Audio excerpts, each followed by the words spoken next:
आज हेउछि मतदान शेष दिन अर्थात आज हेउछि देशर सप्तम और राज्यर चतुर्थ पर्याय मतदान प्रक्रिया। एसहित गणतंत्र महान पर्व में सामिल होइछंती पारादीपवासी।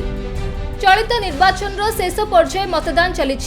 पारादीप निर्वाचन मंडलीर 231 बूथ रे भोट देउछंती 2,20,393 भोटर। सकाळ 7टा ठारू पारादीप निर्वाचन मंडलीर प्रत्येक बूथ सम्मुखरे लागिछि भोटरकर लंबा लाइन। आगामी 5 वर्ष पाई पारादीप निर्वाचन मंडलवासी गणतंत्र महान पर्व में सामिल होई निजर प्रिय प्रार्थी को भोट देउछंती। प्रबल रौद्रताप को दृष्टि रखी प्रशासन तरफ पुलिंग बूथ मानकरे समस्त प्रकार सुबंदोबस्त करा जायछि। कां भां किछि बूथ रे ईवीएम मेसिन रो त्रुटि रहितिबार देखिबाकू मिलितिला। ईवीएम मेसिन खराब होइतिबारु मतदान रे सामान्य विलंब मध्य देखा जायतिला।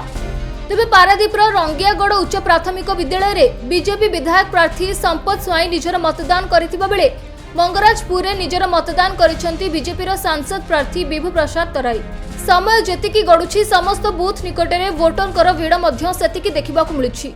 मतदान प्रक्रिया समुदाय शांति श्रृंखला सह रही एवं आम गाँ मंगराजपुर 147 नंबर बूथ रे प्रथमे मु मोर मतदान करी एवं आज कुजंग अंचल विभिन्न बूथ गस्त कला बेले मु देखुची जे शांति श्रृंखला सह एवं कौनसी अप्रीतिकर परिस्थिति सृष्टि होबार नजीर आसुना एवं समस्ते ये निर्वाचन रो महोत्सव रे समस्ते सामिल होती एवं यही भली भाव प्रति 5 वर्ष रे साधारण निर्वाचन रे ये प्रक्रिया रे जदि आमे इच्छा अनुसार मतदान करिबा ताहले गोटे सरकार जो भाव में गढ़ा सांविधानिक प्रक्रिया रे ताहले लोकंकर विकास रे एटा सहायकारी होबो।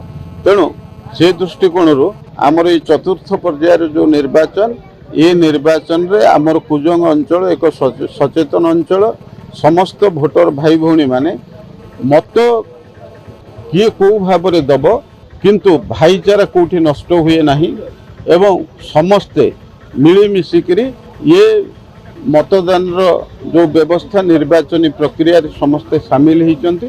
तेणु एथिरे कौनसी असुविधा ये अंचल होबार संभावना नहीं।